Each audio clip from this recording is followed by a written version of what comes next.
fresh than a little always fresh Tim Hortons green iced tea.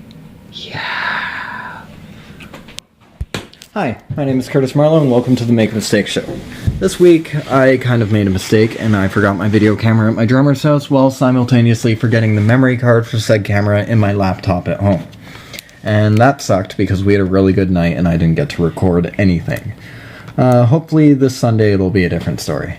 So, on with today's show. This week I wanted to cover a news story that's been making headlines and should be concerning to both musicians and non-musicians alike. And it's the Free Kesha movement. I'm sure you guys have seen the hashtag or read a story at some point on this extremely big ordeal. And I'm going to use this to kind of backpedal a lesson on what a 360 deal is and why it should be concerning to everyone. So Kesha, that's a name we haven't really heard news from in 2 years. The reason for this is because she doesn't want to work with Sony Records anymore. This week she made headlines because she came out and stated that her producer, Dr. Luke, had sexually assaulted her, even drugged and raped her. Dr. Luke has stated that he never did any of this and that they had a good friendship, but they never engaged in sex. Side note, Dr. Luke is a terrible name for a producer. Please do not name yourself Dr. anything unless you are actually a doctor. Now today, Sony Records came out and said they cannot legally break the contract between Kesha and Dr. Luke. The contract stated Kesha had to record 6 albums with him, but they can make it so Kesha has absolutely no contact with Dr. Luke during all of this. That's the compromise I had personally hoped for, because nobody really gets out of a 360 deal until the albums are done. Now, I see this Dr. Luke guy as being a bit of a scumbag, so I could see the next Kesha album potentially having a really shitty mix. Now, that's just a prediction. It might not. Time will tell. So what is a 360 record deal? Well, according to Wikipedia, a 360 record deal is a business relationship between an artist and a music industry company.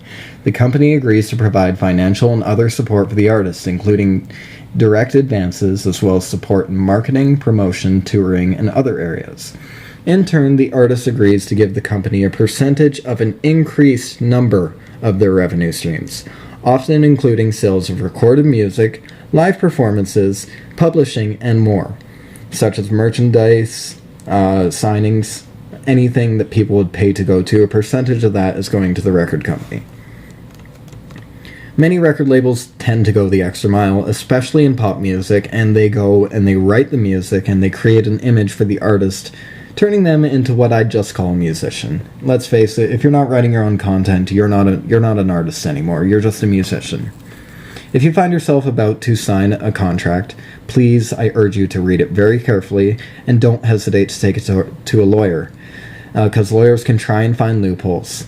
And I'm sure Kesha is not okay with the image Dr. Luke created for her. Another thing to keep in mind is deadlines. Deadlines for a musician can be very hard to meet because some songs take years to create while some songs can take a day to create. So it's all in, if there's deadlines, you might not be able to create a good song for one of your upcoming albums, which could be detrimental to the sales.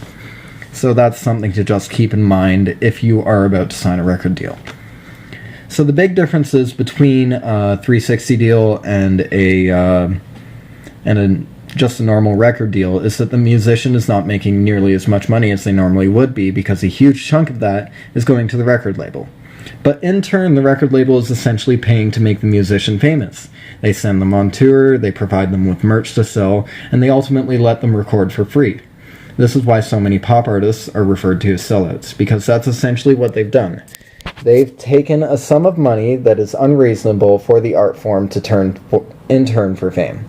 Not only does this hurt the local scene and make it harder for new musicians to even make a dollar, but this also proves that we're slaves to an industry that just tries to sell us a product.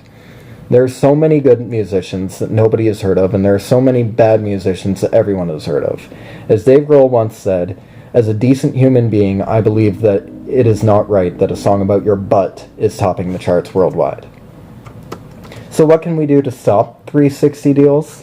Well, maybe not stop, but make them less common.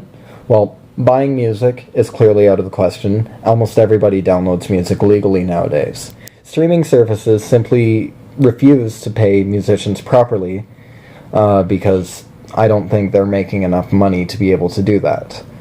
But what you could do is actually pretty easy. Just support your local scene. Support your friends who play music like you support your favorite artists of all time.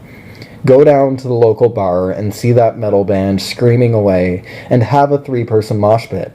Pay the $5 to see them and help them record an album or go on tour, because that's the only way these amazing musicians are ever going to be noticed.